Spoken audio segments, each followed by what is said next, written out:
എല്ലാവർക്കും വിനീത നമസ്കാരം. ശ്രീമദ് ഭാഗവതം ഏകാദശ സ്കന്ധം അധ്യായം 7 ശ്ലോകം 26 മുതൽ 35 വരെ 10 ശ്ലോകങ്ങളെ ഇന്ന് നമുക്ക് നോക്കാം.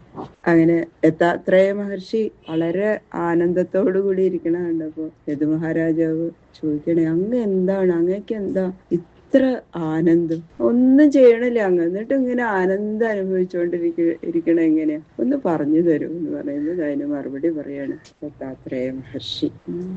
ഓം നമോ ഭഗവതേ വാസുദേവായ കൃഷ്ണായ വാസുദേവായ ഹരയേ പരമാത്മനെ പ്രണതക്ലേശനാശായ ഗോവിന്ദായ നമോ നമഃ. കോമളം കൂജയൻ വേണും ശ്യാമളോയം കുമാരക വേദവേദ്യം പരം ബ്രഹ്മ ഭാസതാം പുരതോ മമ. ഓം നമോ ഭഗവതേ വാസുദേവായ. ഓം നമോ ഭഗവതേ വാസുദേവായ. ഓം നമോ ഭഗവതേ വാസുദേവായ. ശ്രീ യദുരുവാച കുതോ ബുദ്ധിരിയം ബ്രഹ്മൻ അകർത്തുഃ സുവിശാരദ യാമാസാദ്യ ഭവാൻ ലോകേ വിദ്വാംശ്ചരതി ബാലവത്. മഹാരാജാവ് ചോദിക്കാണ്, ഹേ ബ്രഹ്മൻ, അങ്ങ് ഒന്നും ചെയ്യണില്ല, അങ്ങക്ക് ഈ ബുദ്ധി എങ്ങനെ ഉണ്ടായത്? യാതൊരു ബുദ്ധി സ്വീകരിച്ച് എല്ലാം അറിവുള്ളവനാണെങ്കിലും അങ്ങ് നല്ല ബുദ്ധി സാമർഥ്യമുള്ളവനും ജ്ഞാനിയും ആണെങ്കിലും ഒന്നും അറിയാത്തൊരു കുട്ടിയെ പോലെ അങ്ങ് ഈ ലോകത്തിൽ ഇങ്ങനെ സഞ്ചരിക്കണമല്ലോ. പ്രായോ ധർമാർത്ഥകാമേഷു വിവിത്സായാം ച മാനവാ ഹേതുനൈവ സമീഹന്തേ ആയുഷോ യശസ്ശ്രിയ.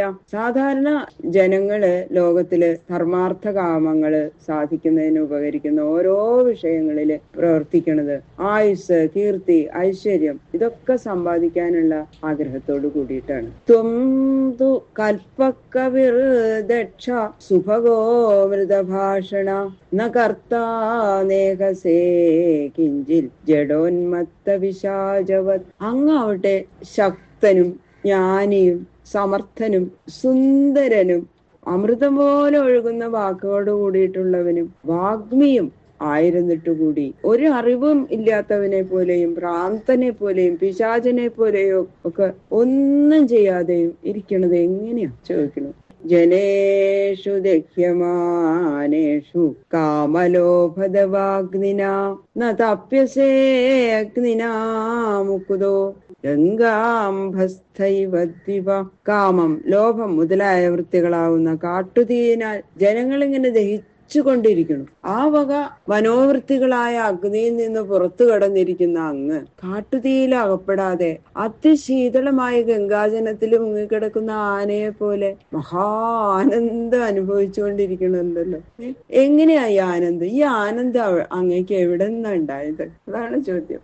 ത്വം ഹി നഃ പൃച്ഛതാം ബ്രഹ്മൻ ആത്മന്യാനന്ദകാരണം ബ്രൂഹി സ്പർശവിഹീനസ്യ ഭവതഃ കേവലാത്മന. യദു ഭക്തിയോടുകൂടി ഇങ്ങനെ ചോദിച്ചിട്ടും ആനന്ദത്തിൽ മുഴുകി കിടക്കുന്ന ആ അവധൂത ബ്രാഹ്മണൻ ഒന്നും മിണ്ടിയില്ല.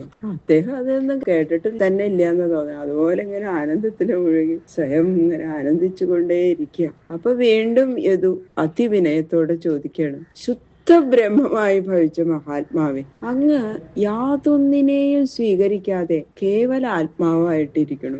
ആനന്ദഹേതുകമായ യാതൊന്നും സ്വീകരിച്ചതായിട്ട് കാണണമില്ല.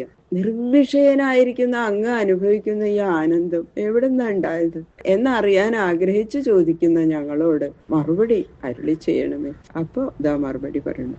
ഭഗവാൻ പറഞ്ഞു കൊടുക്കണതാണല്ലോ. ഇങ്ങനെ യദു മഹാരാജാവ് ദത്താത്രേയനോട് ചോദിച്ചു. ആ കഥ ഞാൻ പറയാന്ന് പറയാണല്ലോ. ഭഗവാൻ എന്നിട്ട് പറയാണ്, ശ്രീ ഭഗവാനുവാച യദുനൈവം മഹാഭാഗോ ബ്രഹ്മണ്യേന സുമേധസാ പൃഷ്ടഃ സഭാജിത പ്രാഹ പ്രശ്രയാവനതം ദ്വിജ. അങ്ങനെ ബ്രാഹ്മണ ഭക്തനും ബുദ്ധിമാനുമായ യദുവിനാൽ ഇപ്രകാരം സൽക്കാരപൂർവം ചോദിക്കപ്പെട്ട മഹാതേജസ്വിയായ ആ അവധൂത ബ്രാഹ്മണൻ വിനയപൂർവം നമസ്കാരം ചെയ്തു നിൽക്കുന്ന യദുവിനോട് ഇങ്ങനെ പറഞ്ഞു.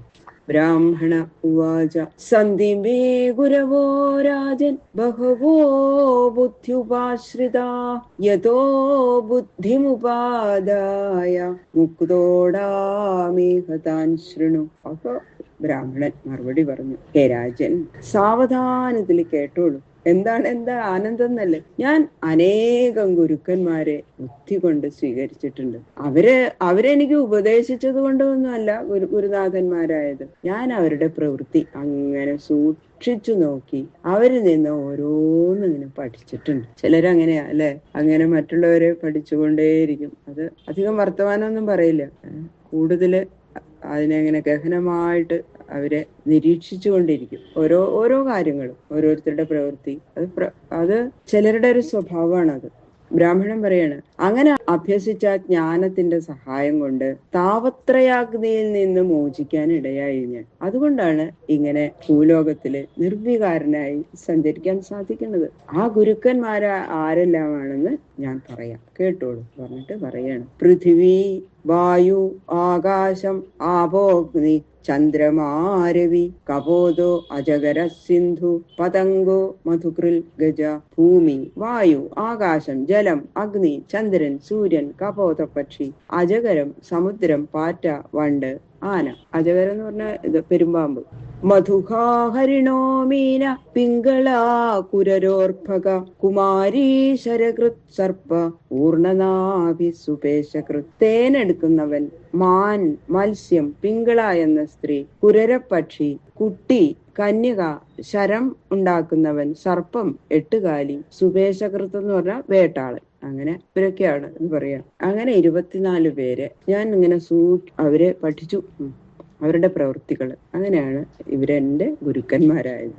ഏതേ മേ ഗുരവോ രാജൻ ചതുർവിംശതിരാശ്രിതാഃ ശിക്ഷാവൃത്തിഭിരേതേഷാം അന്വശിക്ഷമിഹാത്മന. അല്ലയോ രാജാവേ, ഞാൻ ആശ്രയിച്ച ഗുരുനാഥന്മാര് മേൽ പറഞ്ഞ 24 പേരാണ്. അവരുടെ വൃത്തികളെ കുറിച്ച് ആലോചിച്ചുകൊണ്ട് ഞാൻ എനിക്ക് വേണ്ടുന്ന അറിവ് സമ്പാദിച്ചു എന്ന് മറുപടി പറയാം. ബാക്കിയുള്ള ശ്ലോകങ്ങള് നാളെ നോക്കാം. സർവത്ര ഗോവിന്ദ നാമ സങ്കീർത്തനം. ഗോവിന്ദ ഗോവിന്ദ ഗോവിന്ദ.